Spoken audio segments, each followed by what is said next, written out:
Rutsiro, Nyamasheke, Rusizi, Karongi, Ngororero, Rubavu na Nyabihu.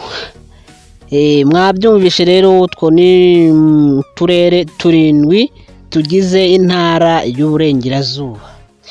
Ni muri cya kiganiro cyacu ese wari ubizi muri gahunda ya tumenye u Rwanda. Reka twongere tubasuhuze rero kandi tubahereze ikaze mu kiganiro cyacu cy'uyu munsi cya ese wari ubizi, kiganiro mutegurirwa nanjye Soteri Munyempundu. Uyu munsi rero twifuje kubagezaho uturere turindwi tugize intara y'Uburengerazuba n'imirenge 96 ndetse n'abayobozi batowe muri intara y'Uburengerazuba ku itariki 19 z'ukwezi kwa 11 umwaka w'2021. Reka tubahereze rero ikaze mu kiganiro. Wibuke ubanze ukore subscribe rero kugira ngo ibiganiro byacu bizajye bikugeraho ku gihe, like, share na comment nabyo tuba tubikeneye. Akarere ka mbere duhereyeho ni akarere ka Rutsiro. Aka karere ka Rutsiro kakaba kagizwe n'imirenge 13. Nkuko mubibona hejuru, akarere ka Rutsiro hakaba haratowe Murekatete Trifoze. Imirenge igize aka karere ka Rutsiro rero ni umurenge wa Boneza, Gihango, Kigeyo, Kivumu, Manihira, Mukura, Murunda, Musasa, Mushonyi, Mushubati, Nyabirasi, Ruhango n'umurenge wa Rusebeya. Iyo niyo mirenge 13 igize akarere ka Rutsiro. Twagiye ku karere ka kabiri. Akarere ka kabiri mu intara y'Uburengerazuba na akarere ka Nyamasheke. Akarere ka Nyamasheke kakaba kagizwe n'imirenge 15. Aka karere kakaba kari kuyoborwa na Mukamasabo Apolonia.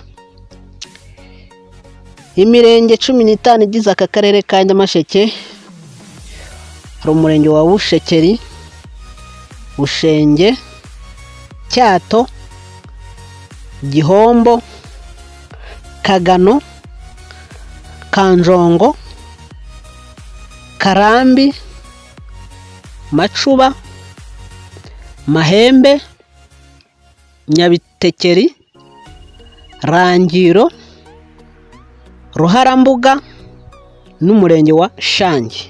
Iyo niyo mirenge igize akarere ka Nyamasheke. Akarere ka gatatu muri intara y'Uburengerazuba na akarere ka Rusizi. Aka karere ka Rusizi kakaba gafite imirenge 18.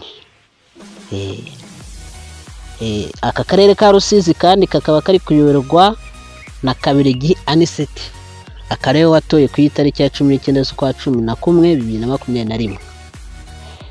Imirenge igize aka karere ka Rusizi twavuga umurenge wa Bugarama, Butare, Bweyeye, Gikundamvura, Gashonga, Giheke, Gihundwe, Gitambi, Kamembe, Muganza, Mururu, Nkanka, Nkombo, Nkungu, Nyakabuye, Nyakarenzo, Nzahaha n'umurenge wa Rwimbogo. Iyo niyo mirenge 18 igize akarere ka Rusizi. Akarere ka kane muri intara y'Uburengerazuba na akarere ka Karongi. Akarere ka Karongi kagizwe n'imirenge 13. Umuyobozi watowe akaba ari Mukarutesi Vestine, akaba ari we muyobozi. Ubwo twavuga imirenge ya Karongi twavugamo Bwishyura, Gishari, Gishyita, Gisovu, Gitesi, Murundi, Murambi, Mubuga, Mutuntu, Rugabano, Rugenda, Rwankuba n'umurenge wa Twumba. Iyo niyo mirenge 13 igize akarere ka Karongi. Ku mwanya wa gatanu turahasanga akarere ka Ngororero. Akarere ka Ngororero kakaba kagizwe n'imirenge 13. Aka karere kakaba karatoye umuyobozi wako Nkusi Christophe, akari kuyobora aka karere ka Ngororero.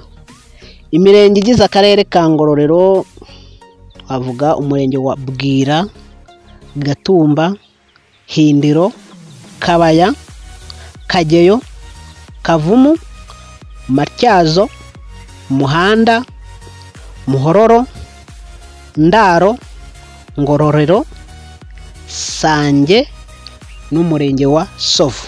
Iyo niyo mirenge 13 igize akarere ka Ngororero. Ku mwanya wa gatandatu turahasanga akarere ka Rubavu. Akarere ka Rubavu kagizwe n'imirenge 12. Yaka karere kakaba kari kuyoborwa na Kambogo Iridafonse. Kambogo Iridafonse akaba watowe ku iyo tariki ya 19 z'ukwa 11 uyu mwaka wa 2021.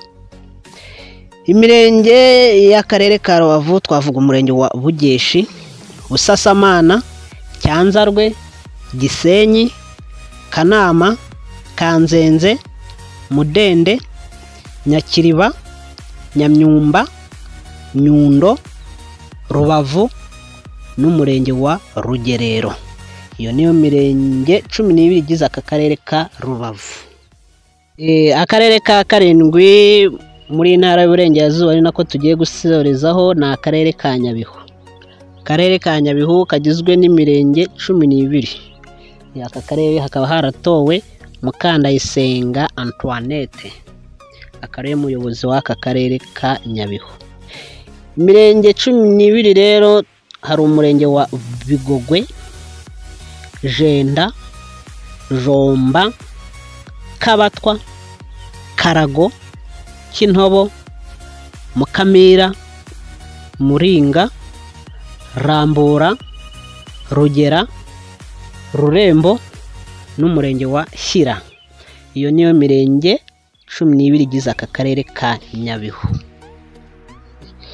Tubashimire kuba mwabanye natwe mu kiganiro ese wari ubizi cy'uyu munsi. Ibiganiro by'impano yawe nakagaruka. Tubararikiye kuzakurikirana n'ibiganiro by'ubutaha.